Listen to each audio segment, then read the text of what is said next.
Imagine yourself tied into a chair with iron spikes, 100 of them, immovable, unable to scream, your skin scorching slowly as red-hot metal brands your flesh. No blades, no blows, just fire, quietly, and pain stretched out by the hour. This was no nightmare. This was too awful to be dreamed, and it was called the Iron Chair. The Iron Chair, or the Chair of Torture, or Judas chair, was perhaps the most heinous tool of suffering in history. And yet, it appears straight out of a horror novel. But the sadistic device was used for centuries all across Europe, most notably in the Middle Ages and early modern period. It might even resemble a throne at first sight, but it was a hellish throne for a dream, constructed entirely of iron or iron and wood, the seat, back, armrests, and even the footrest, each surface lined with hundreds of razor-sharp spikes that jutted out from it. Victims were typically naked when they were restrained to the chair. Their arms and legs were bound by leather straps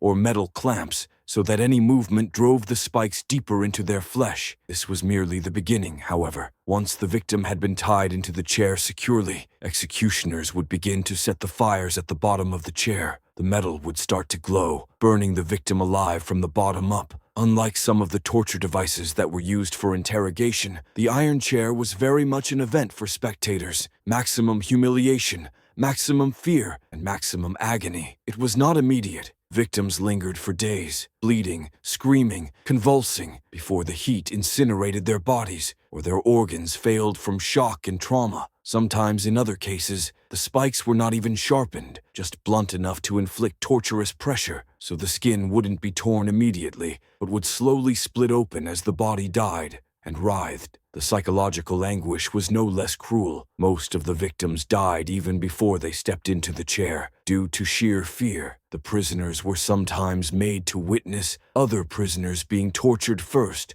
before being taken to the experience themselves. The stench of burnt flesh, the smell of burnt flesh, the numb look on a victim's face a fraction of a second before death. It was all added as part of the penalty. But its actual hook, this ghastly device, was not its main purpose for punishing the guilty. Most of the victims were the poor, defenseless, or just individuals who had uttered something unfortunate. Women accused of witchcraft, foreigners who were heretics, political opponents. Any one of them could be subjected to the iron chair. One of the best-known cases of 16th century Germany was that of a woman, Greta Müller, accused of poisoning her husband. There was no concrete evidence, and local officials turned to the chair. She was tortured for several hours. She confessed in screams, not because she was guilty, but because her body and mind were collapsing. She died the following day. In Spain, the chair was occasionally used by inquisitors not to kill, but to extort confessions. The threat alone was most often enough. It was a symbol of total control over body and mind. And in France,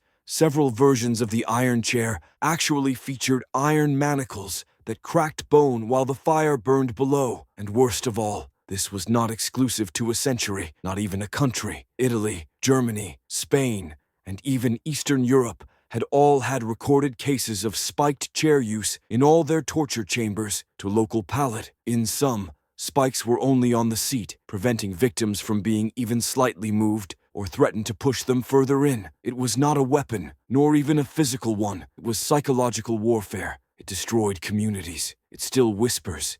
It destroyed rebellion. What does this tool reveal about the people who made it? The iron chair was not the work of some lone sadist. It was a manifestation of fear sanctioned by the courts. In a universe where power sometimes translated into life or death, the powerful wielded pain as policy. The chair employed bodies as messengers. This is what people get who cross the system. Now you will find an iron chair occasionally in museums throughout Europe. In Rothenburg, Ob der Tauber, Germany, for instance, or Toledo, Spain, people stand there in silence, trying to recreate the screams that once were imprisoned in that iron chair. Some chairs are lost forever, burned, destroyed, hidden, forgotten, because they are reminders of a less pleasant truth, that human cruelty isn't about monsters. It's about something much more ordinary. Most often, it's just about fear and silence. It's an understandable question, too. How different are we now? We might not use spiked chairs anymore, but more modern means of control, psychological torture, isolation in solitary confinement, and coercive interrogation still rule. Pain has just become more advanced. If this story moved you, angered you, or woke you up, don't let it stop here. Like, share, and comment below. Was the iron chair worse than the rack? And most importantly, subscribe to the channel. We expose the darkest corners of history, not to sensationalize them, but to know, to think, and to make sure that we never build such chairs for ourselves. Thanks for watching.